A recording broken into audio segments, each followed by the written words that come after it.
It wasn't my celebration. But I walked through those arched ballroom doors like it was. The room turned. Not all the way, but enough that I felt it. Eyes lifted from their napkins. One or two hands paused mid-toast. And then, she saw me. Sabrina's voice rose above the piano and chatter. Everyone, my sister's here. She looked beautiful, of course. She always does when there's a crowd. Hair curled in loose waves, a dusty blue silk gown that shimmered under candlelight, and a smile that had been practiced in the mirror for years. I had debated not coming. But Nathan texted and I owed him at least a glass of wine. Besides, Mom had already left me a voicemail saying how everyone's expecting you. Which meant Sabrina had told her to say that. So here I was late alone, holding a bottle of white wine wrapped in cream ribbon. The kind of gift you give when you don't really belong but want to seem gracious anyway. Oh, you didn't have to. Sabrina cooed, taking the bottle like it was a bouquet she didn't particularly want. It's from a small vineyard upstate, I said. She set it on a nearby table out of reach. Let's open something festive instead. Nathan just brought champagne. Nathan. He approached behind her, always 2 steps behind her light. He wore a deep navy suit tailored just enough to remind you he was once more carefree. He nodded at me warmly. Glad you're here, he said, handing me a flute. Try this one, it's her favorite. I took it but didn't drink. The last time Sabrina had introduced me to something fun, I ended up sobbing on a lawn chair in college housing. And she ended up dating my boyfriend. She called it a miscommunication. I called it the last time I trusted her blindly. The room smelled of polished silver and lemon oil. Dinner plates clinked softly. A baby grand piano near the fireplace played something jazzy and light. I took a seat near the side table, just far enough from the head table but not so far that I looked like I was sulking. Richard and Marie, our parents, were laughing at something Sabrina had said. They looked at her like a Tiffany lamp, delicate, expensive, needing admiration. When their eyes swept over to me, it was with polite, effortful warmth. Like remembering to smile at someone in a group photo. I folded my napkin once, twice over my lap. Then again. I'll be back in a sec, Sabrina announced. She stood smoothing her dress and walked toward the drinks table. People turned casually but knowingly. She always moved like she knew they would. But I wasn't looking at her directly. There was a mirror along the side wall, antique, framed in dark mahogany. And in that mirror I watched Sabrina. She reached the champagne flutes. Paused. Then, with a flick of her wrist, something dropped into one. It was so small the motion would have passed unnoticed. But her fingers lingered as if adjusting something. Then she placed a small card beside the flute. Even from where I sat, I could read the handwriting. To my favorite sister. I didn't move. Not right away. My heart beat in a slow, thick rhythm. The kind you feel behind your eyes. She walked back to the table empty-handed. And smiled at me. I wanted to do a toast, she said lightly. To new beginnings. Everyone murmured. I rose from my seat. Not fast, not dramatic. Just enough to gather my napkin and walk calmly to where Nathan stood chatting with one of his colleagues. Nathan, I said, tapping his elbow. He turned. Let's toast properly. He looked surprised, then nodded. He lifted his whiskey glass. I extended mine. Trade, I asked. Sure. He chuckled, assuming it was some sisterly joke. We switched glasses. I took a slow sip of his whiskey. Warm, peaty, real. Nathan smiled at me. Then lifted the champagne meant for me. He toasted toward the head table where Sabrina stood, hands elegantly raised, eyes gleaming. He drank. And she watched. She thought I drank it. She smiled. I smiled back.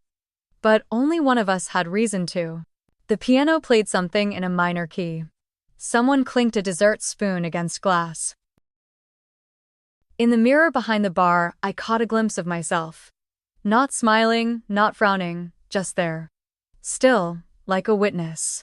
And in the same reflection, Sabrina, blinking, tilting her head ever so slightly as if something wasn't quite right. Later she would ask me how the champagne tasted. She would laugh too hard at my answer. She would scan my face for signs of nausea, confusion, loss of control. And I would give her none. Not yet. But tonight at her own party she had raised a glass to her favorite sister. And, for once, I had the last sip. Sabrina didn't blink right away. That was the first thing I noticed. She tilted her head slightly the way she does when she's not sure if she's winning or losing. It only lasted a second, maybe two. Then she laughed. Tossed her hair back like it was all part of the show. And the guests. They clapped politely. Another toast. Another moment. Another perfectly staged scene. I sat down again. Smoothed my dress. Let the faint heat of Nathan's whiskey settle in my chest. Sabrina took her seat too across the room, but not far enough. She glanced over at me once. Just once. Like she wanted to read my expression and found it unreadable. Good. She wasn't supposed to know what I was thinking. Not yet. The piano kept playing. A soft jazz version of something old, Blue Moon maybe. Dinner arrived in courses: pear salad with some fancy vinaigrette roasted chicken with herb butter, tiny portions on big plates. I wasn't hungry, but I cut into it anyway. I'd learned long ago how to go through motions. At one point, Mom leaned over and whispered, "Aren't the flowers lovely?" I nodded. Said something about the blush peonies. I didn't tell her they made my throat feel tight. She smiled and returned to her wine content that I'd participated. The chair beside me scraped back. Nathan sat down. He didn't say anything at first, just reached for his water. Then he murmured low, "You okay?" I looked at him. His concern seemed genuine. It always had. "I'm fine," I said. "Why?" He shrugged. "No reason. Just, you seem different." Different. I wanted to laugh. Instead I smiled and picked up my fork again. "Long week," I said. He nodded slowly like he didn't quite believe me but knew better than to press. Sabrina was on her feet again before dessert. Floating from table to table, taking compliments like petals in a breeze. When she reached ours, she stopped behind me. "Isn't Dahlia just glowing tonight?" she said loudly to no one in particular. Then leaned closer and whispered, "Did you like the champagne?" I turned in my chair, looked right at her. Held her gaze for a beat too long. It was unforgettable. She blinked. Laughed. "Good. I thought you'd appreciate something special." I set my napkin on the table. Well, it was definitely something. Nathan glanced between us. He didn't ask. No one ever asked the right questions in my family. Not when Sabrina was smiling. The evening went on. Guests mingled near the fireplace, sipping digestives, posing for pictures. I stepped outside for air. The Harborstone's garden was quiet, lit by soft pathlights and the last glow of twilight. Magnolia blossoms floated like ghosts across the stone walk. I stood near the fountain. Inhaled. The cool night did more to clear my head than any drink could. Footsteps behind me. I didn't turn. "You left before cake," Sabrina said. I still didn't face her. I wasn't really in the mood for sugar. She stepped closer. "What's wrong with you tonight?" That made me turn. Wrong. "You're cold. Off. You barely spoke to anyone. I wasn't aware I had a quota." She crossed her arms. "Dahlia." I waited. But she didn't finish. Just looked at me like she was trying to solve a puzzle missing half the pieces. I gave her nothing. No accusations, no questions, no warnings. Let her sit in it. She moved first. Flicked a strand of hair from her eyes. I thought we could put things behind us. For once. I looked at her. Really looked. And I remembered college. The night I found out about her and James, the dress she borrowed and never returned. The times she left me to clean up her messes, then told our parents I was too sensitive. You know what I learned about us, I said quietly. She didn't answer. I learned that even silence can be used like a weapon. And you, I paused, are very good at pretending you didn't swing first. Her face didn't move, but her hand tightened around her clutch. You're being dramatic, she said.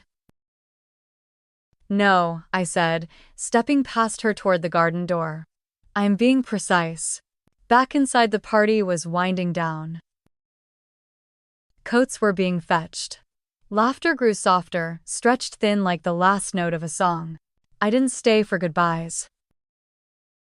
Just a nod toward Nathan, a polite thank you to the pianist, and I was gone. But before I reached the front steps, I heard her voice again. Not calling me. Just speaking to someone near the bar. Laughing that laugh. Like nothing had happened. Like nothing ever stuck to her. I didn't look back. Some people only understand boundaries when they feel the edge. And that night, I was done being soft. She had raised a glass to her favorite sister, but I was no longer playing the part she'd written for me. Not anymore. The next morning, I found cake in my fridge. I hadn't brought any home, which meant Mom had dropped it off probably sometime after I'd left the party. No note. Just the box carefully tied with silver ribbon sitting there like a reminder. I closed the fridge. Left the box untouched. Sunday morning in Savannah is slower than most places. The city doesn't wake up all at once. It stretches yawns through church bells and the hum of streetcars. I made coffee. Black. No sugar. Then sat by the window watching the river move like something it didn't want you to notice. There were 2 missed calls from Sabrina. 1 voicemail. I didn't play it. Instead, I scrolled back to Nathan's text from 2 nights ago. Asterisk, asterisk. She's planning something. Asterisk, asterisk. That was all he wrote. I hadn't replied. Because part of me didn't want to know what he meant, and another part already did. By noon, I was at my parents' place. The kind of Sunday visit they expect. Except this time I brought bagels and didn't stay for tea. Mom was in the sunroom pruning her orchids. Dad was out back pretending to fix the sprinkler system. You didn't stay long last night, Mom said, not looking up. Just long enough, I replied. She gave a tight smile. Your sister said you weren't feeling well. I sipped my coffee. Said nothing. She worries about you. That made me laugh. Just once, and not loudly. I'm fine, I said. Good, she said, finally glancing up. Because Sabrina's thinking about applying for that fellowship in Charleston. Big move. I raised an eyebrow. That doesn't sound like her. She said she needs a change. Something fresh. Nathan might get transferred anyway. I looked at my mother. At her carefully painted nails, the pearl earrings she only wore on Sundays. Mom, I said slowly, do you ever ask her why? She blinked. Why what? Why she always needs a new beginning? Why things keep falling apart? My mother bristled. She's ambitious. Driven. Not everyone's content staying in one place, Dahlia. I nodded. Set my cup down. Then stood. Thanks for the flowers, I said, vaguely motioning to the vase on the side table. I'll bring them back when they've had their fill. Back home, I opened the cake box. Carrot cake. Cream cheese frosting. Her favorite, never mine. Underneath the lid, I found a card. Handwritten. The same script as the champagne note. Asterisk, asterisk. To new beginnings. Let's not ruin this one. S asterisk, asterisk. I held the card for a moment, then tore it in half. Then in half again. Then I made a phone call. Not to her, to someone else. The man who picked up had a deep voice and the kind of polite distance that comes from charging by the hour. Miss Kerrigan. Yes, I said. My name is Dahlia Kerrigan. I was referred to you by Dr. Lauren Prince. She said you help with digital recovery. Discreetly, I do, he said. And I don't advertise. So if you're calling, it's for a reason. I closed my eyes. It's about a phone. A message, actually. Something I saw once but didn't save. I think someone deleted it remotely. There was a pause. Do you have the device? I do. Then bring it. That evening, I met him at a small tech lab behind a bookstore on Habersham. No signs, no flashy logos, just a man in a sweater vest and the smell of soldering wires. He took my phone, plugged it in, didn't ask unnecessary questions. I can recover fragments. Maybe the full thread if the cache wasn't overwritten. I just need one line, I said. He looked at me. Not unkindly. People usually say that. But one line always leads to more. I didn't respond. I just watched the screen as numbers flashed, directories crawled. Somewhere in that digital dust was proof. Not of what Sabrina had done, but of what she was trying to do now. 3 days later, I had it. An image. A screenshot time-stamped from Nathan's phone. Sent to mine in a thread she'd somehow wiped clean. But tech has a memory. And people forget that. It read, asterisk, asterisk. The pills are in the second drawer. She won't notice if it's just one. Wait until the toast. Asterisk, asterisk. No name. But her words always had a rhythm. And I recognized it. Because I'd grown up hearing her lie in lowercase with perfect punctuation. I didn't call the police. This wasn't about crime. Not yet. It was about leverage. And knowing when to play it. Nathan called that night. He sounded tired. She's been acting strange, he said. She's always been strange. No, I mean, restless. Like she's waiting for something. She is, I said. A Pause. What are you going to do? I stared out the window. The cake was still in the fridge. Not sure yet. Do you want to talk in person? Number. Another pause. Dahlia. If I'd known what she was planning. You didn't drink it because you trusted me, I said. He exhaled. Yeah. I ended the call before it got too quiet. That night I couldn't sleep. I walked the apartment, counted shadows, tried to name each regret by how much it still stung. And in the silence I knew, this wasn't going to end with a confrontation, not the kind she was expecting. People like Sabrina prepare for drama. They rehearse their crying, they line up witnesses for their pain. But they're never ready for silence, for quiet choices, for consequences served at room temperature. So, I started writing. Not a letter. A list of everything I knew. And everything I was willing to let go. Just not yet. Not tonight. Because sometimes justice doesn't arrive in sirens. Sometimes it waits until the party's over and everyone's gone home. I didn't go home after the party. I walked along the riverwalk where the air smelled faintly of jasmine and salt. The breeze rolled in like it was trying to wipe something clean, but the taste of what almost happened still sat on my tongue. Nathan hadn't called. Not yet. And that told me he hadn't felt anything. Not nausea, not a spike in heart rate, not even suspicion. Which meant whatever she slipped into that flute was subtle. Too subtle. She wouldn't try again the same way. I knew that much. I stayed at a little inn downtown. One of those places with creaky stairs and too many pillows. I didn't sleep.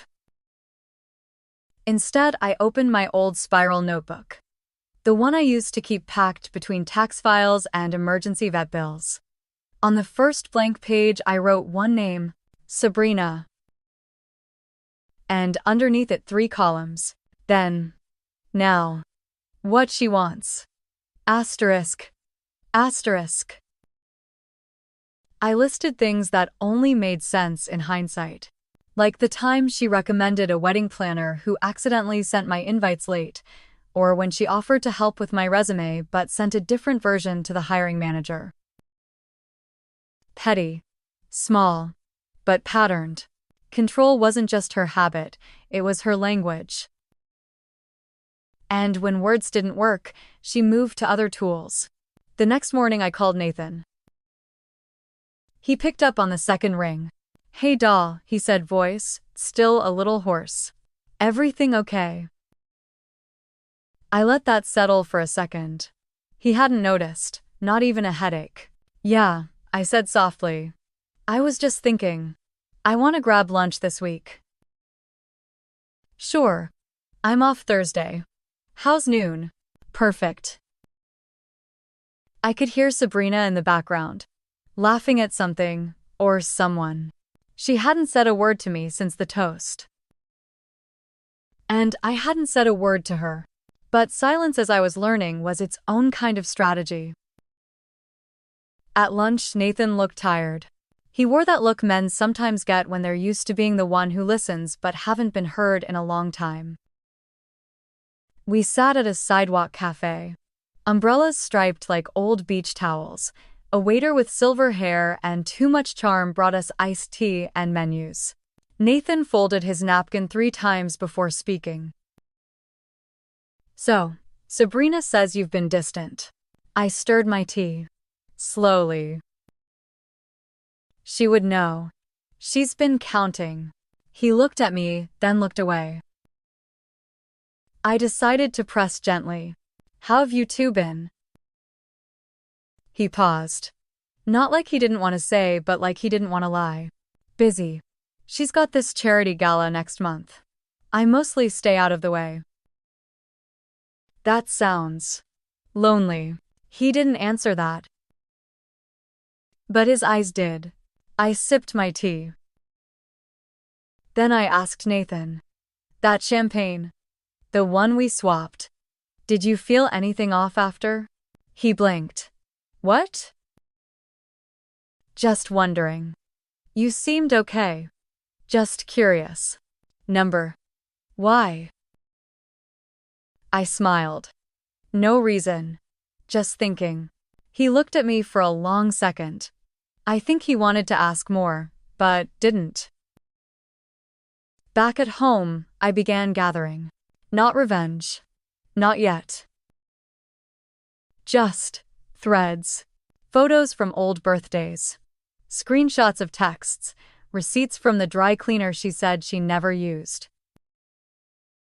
It wasn't about catching her in something big. It was about watching the mosaic form. She lied like other people made tea. Absent-mindedly, frequently, and always with a touch of lavender. I found an old voicemail from our father dated the night before he died. He had called me, not her. Said, "Dahlia, I know she's trying to turn the will upside down.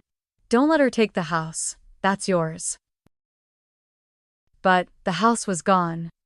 sold 6 months later. To a friend of Sabrina's and the money.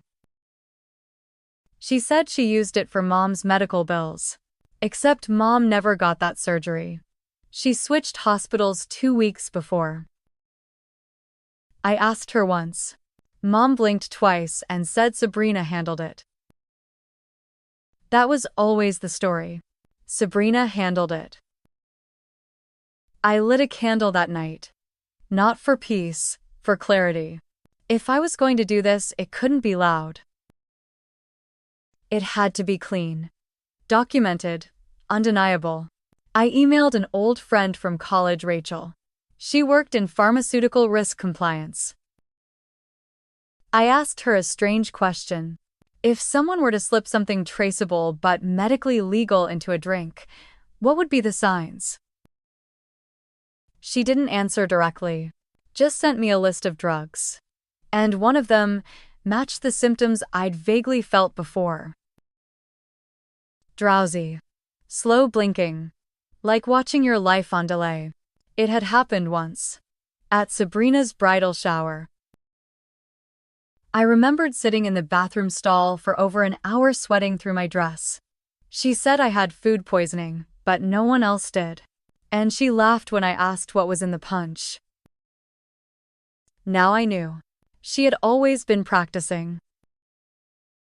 Not just the smiles, but the dosage. I printed out the list Rachel sent, taped it to the inside of a manila folder. On the cover I wrote, "Just in case. Asterisk, asterisk." The next family event was 2 weeks away. Our mother's birthday. Sabrina had offered to host. Of course. At their house with string lights and a homemade cake she wouldn't bake herself. I RSVP'd with one word, attending. And then I sat back and waited. Sometimes the most powerful thing you can do is nothing. Because when someone like Sabrina thinks you've done nothing, they start doing too much. And that was exactly what I needed. I arrived 5 minutes early. Not too early to look desperate, but just early enough to see the final touches go up. String lights buzzed faintly in the garden. Glass lanterns dangled from the oak branches like fireflies that forgot how to fly. The whole backyard had that overstaged perfection that Sabrina loved: white cushions on every chair, name cards, with calligraphy, and a centerpiece shaped like a swan made of lemons. Mom always said she liked simple things. This wasn't that. I brought her a book. First edition. Willa Cather. The kind of gift you give when you still remember what someone read in college. Sabrina greeted me at the garden gate, arms wide, like she hadn't nearly poisoned me 2 weeks ago. "You came early," she said, eyes scanning my face. I wanted to help. That threw her. But only for a second. She recovered with a bright laugh. "Of course you did." Inside, I watched the rest of the guests trickle in. Old neighbors. Some of Dad's former colleagues. The kind of people who always asked, "What have you been up to?" but never waited for the answer. Nathan arrived 15 minutes in, wearing a soft gray linen shirt, sleeves rolled just so. He looked like someone who used to sleep in late and make pancakes from scratch. Now he just looked worn. He caught my eye, offered a nod. I nodded back. Sabrina floated through the party like a breeze that messed up everyone's hair. Touching shoulders, refilling glasses, laughing slightly too loud at stories she wasn't in. When she reached the drinks table, I followed with my eyes only. Didn't move, didn't blink. She hovered a beat too long over one of the champagne flutes. Not enough to look strange, but enough to confirm she was still trying. And this time, I let her. I took the flute without hesitation. I even smiled when I did. She watched. A flicker of tension behind her cheekbones. I held the glass delicately like it was some symbol of sisterhood. Then I turned to Nathan. To Mom, I said. We clinked glasses. I sipped. Tiny. Just enough for the surface to touch my tongue. Then I set it down, picked up a plate, and busied myself with shrimp cocktail and caprese skewers. 15 minutes later, the first sign came. Sabrina started blinking. Fast. As if her contacts were dry. Then her hand knocked over a water glass. She gasped, overcorrected, and stumbled a half step back right into the garden trellis. Oh, she said, forcing a laugh. Whoops, that's what I get for skipping lunch. Guest smiled politely. Nathan Rose reached for her elbow. She waved him off. I'm fine. Just lightheaded. I moved toward the deck stairs. Found a shaded spot. Saturday. Watched. It didn't take long. Within 10 minutes, Sabrina was seated, one leg tucked under her fingers, trembling ever so slightly as she reached for her glass again. But she didn't drink. She looked at it. Then at me. That's when her smile faltered. I knew the look. It was the face of someone trying to map an outcome that wasn't supposed to happen. She'd taken the wrong glass. Or maybe she'd simply misjudged the timing. Or maybe worst of all, she was reacting to her own dose. Pudik. Mom was seated in the shade with Marie and Richard. She looked content, unaware. I walked over and crouched beside her. Happy birthday, Mom, I said, handing her the book. Her eyes lit up. She touched the cover like it might bruise. Oh, Dahlia, she whispered. You remembered. I didn't say anything. Some things are too small to explain, but too big to forget. Nathan joined us a few minutes later. He was holding Sabrina's glass. She's not feeling well, he said. I'm going to drive her home. I nodded. Didn't ask questions, didn't offer to help. That was his choice. Sabrina didn't say goodbye. But as she passed me, head low, body stiff, she whispered something I almost missed. You're playing a dangerous game. I didn't flinch. I'm not playing, I said. And I meant it.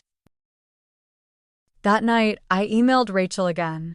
Would any of these substances have rebound effects if accidentally re-ingested by the original administrator? Her reply was fast. 1 or 2. Especially if the person is underweight or on other meds. I closed my laptop. I didn't need to dig more. She had dosed herself. Or maybe she'd just assumed I wouldn't be watching that closely. But I was. I always had been. Back in high school, I knew when she copied my essays. In college, I knew when she lied about boyfriends. And after Dad died, I knew she didn't cry. Not once. Because Sabrina doesn't cry. She plans. She maneuver. And now for the first time she was unsure. At Mom's birthday, under twinkle lights and elderflower cake, my sister had begun to unravel. And all I did was watch her do it.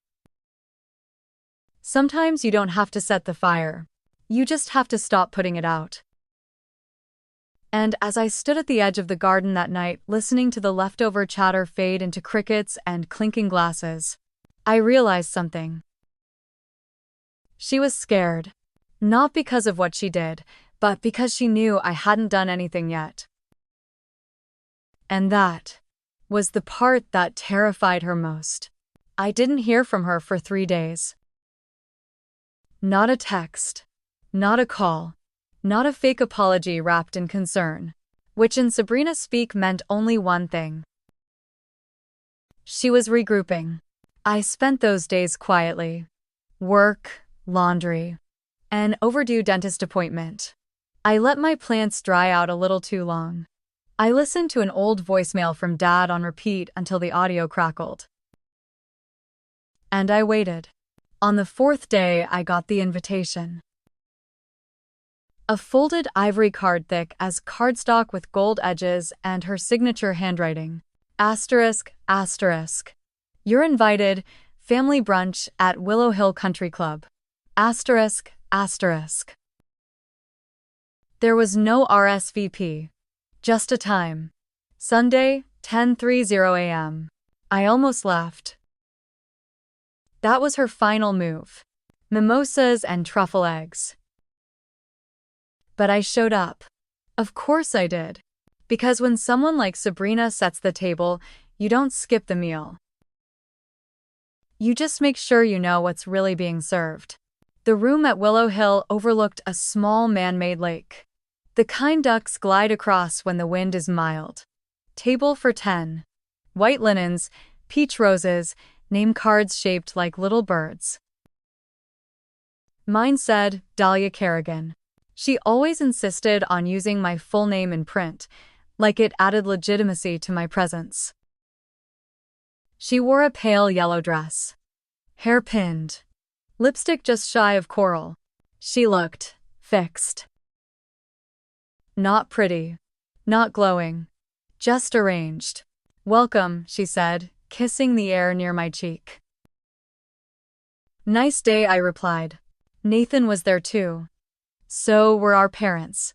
A few of Sabrina's friends, one of them worked in PR, another in real estate.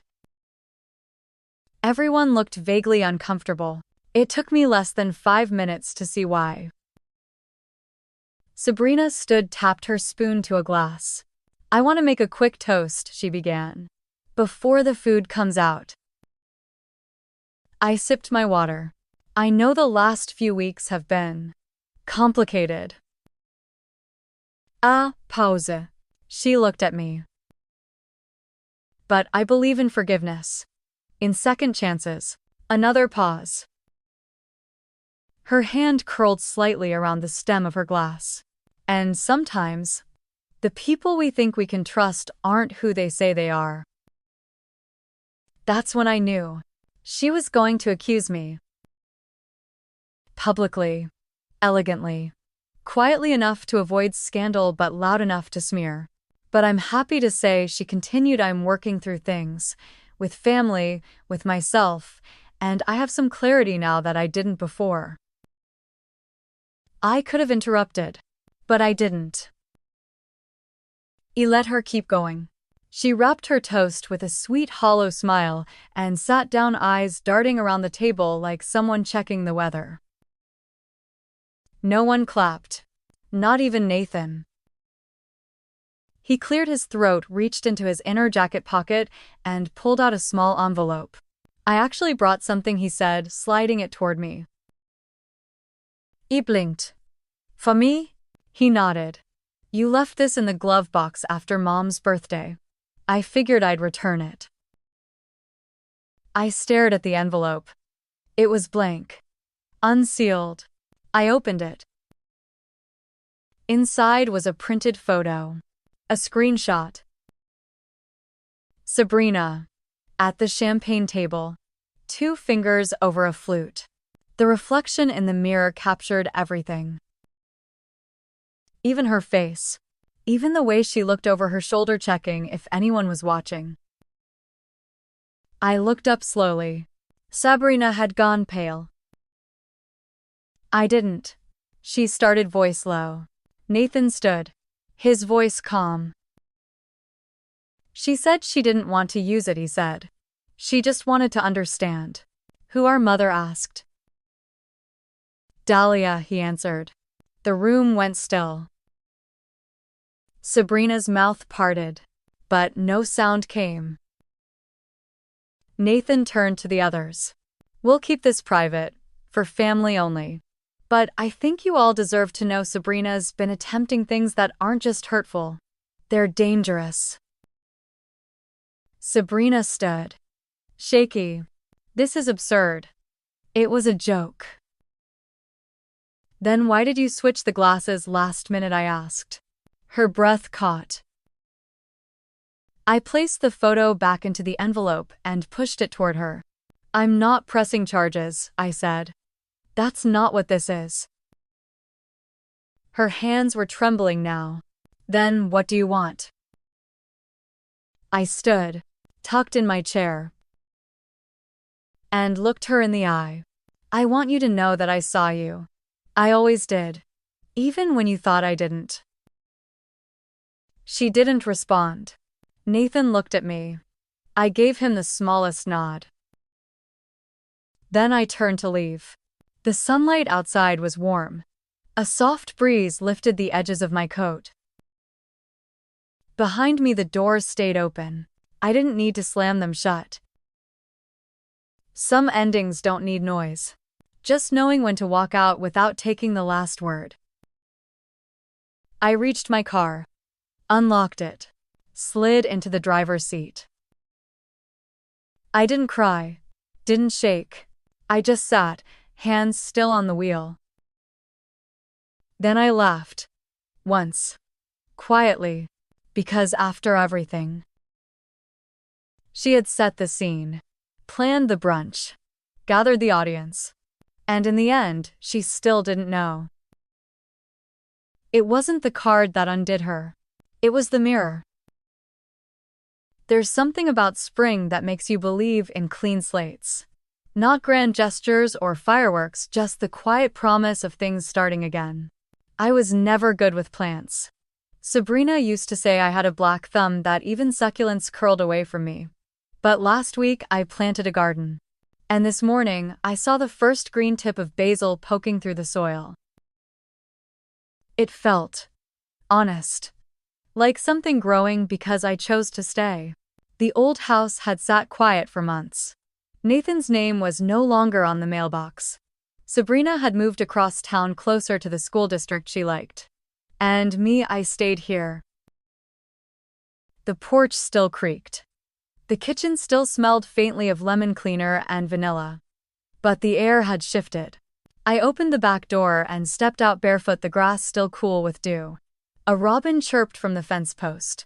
No champagne flutes, no mirrors, no cards with careful handwriting. Just me, my garden, and a second chance I never asked for. But took anyway.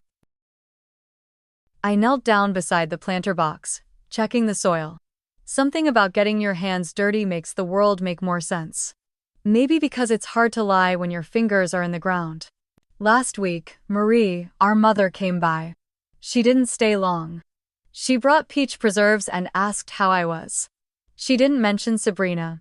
Didn't mention Nathan. But before she left, she said, "You look lighter, Dahlia. Like something finally let go of you." She was right. And it wasn't something. It was someone. It came on a Thursday. No knock. No return address. Just a small envelope tucked under the mat, damp at one corner from last night's rain. I found it while taking out the compost. At first I thought it was junk, some flyer or misplaced invite. But the handwriting stopped me. It was hers, Sabrina's. I didn't open it right away. I made coffee, swept the back steps, fed the neighbor's cat while they were away. But the envelope sat on the counter, quiet as a breath waiting to be exhaled. Eventually, I peeled it open. No salutation. Just a few lines. "You always knew. I thought I was clever. I was wrong." And below that, scribbled hastily, "I don't expect forgiveness. But I hope you don't carry it forever." No signature. No love S. Just ink and implication. I sat with it. The words. The space between them. For a long time I thought justice looked like punishment. Like revealing everything, burning the house down, standing in front of a crowd and pointing. But maybe justice is quieter. Maybe it's just not letting them live in your head anymore, not feeding the memory, not checking the mirror twice. I folded the letter once, then again. Slid it into the drawer with the takeout menus and spare batteries. It didn't deserve fire. It didn't deserve a frame. Just a place, out of sight. That night, I lit a candle on the porch. Not for her, for me. I poured a glass of wine, not champagne. Not anything bubbly. Something grounded. Earthy. A little bitter at first, but it warmed with time. Like peace. There was a time I waited for her to call. Right after the party. I'd glance at my phone more than I should have. Not because I wanted an apology, but because I wanted her to know I knew. And for her to say something that made it all feel less cruel. But the call never came. No midnight voicemail, no apology in lowercase text. Not even a joke, which was her usual way of pretending something didn't hurt. Instead, silence. That sharp, deliberate kind. The kind that lets you know they're not avoiding you by accident. At first it stung. Then it freed me. Because here's the truth. Some relationships die long before you bury them. Asterisk, asterisk.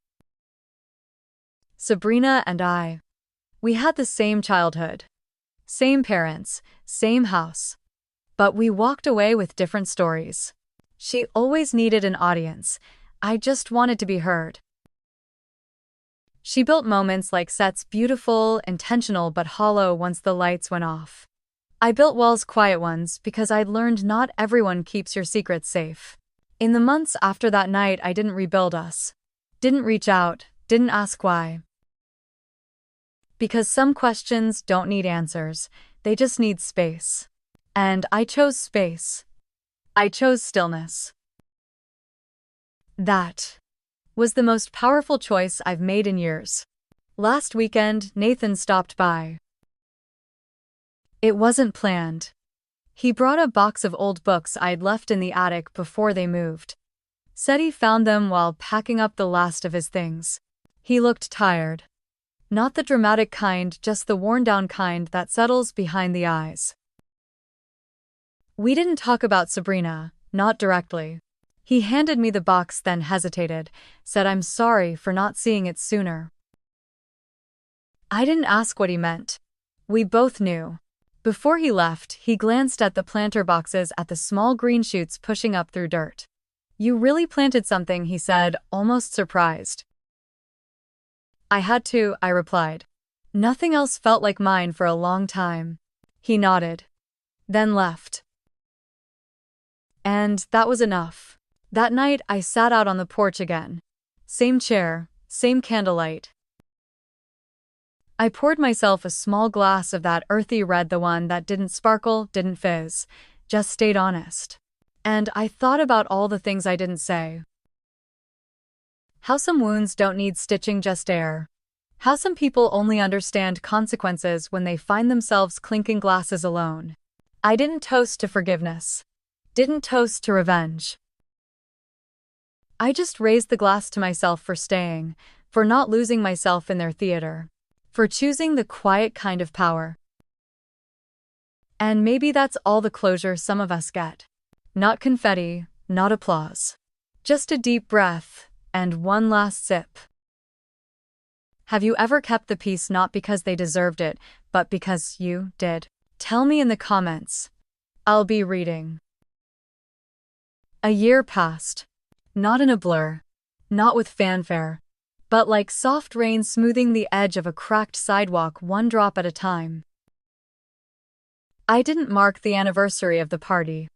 Didn't light a candle or replay the memory. It lived somewhere inside me, quiet now. Not erased. Just. No longer bleeding. The garden grew. Tomatoes in late summer. Mint by the back steps. Basil that tried its best but never quite made it. I laughed the day it wilted.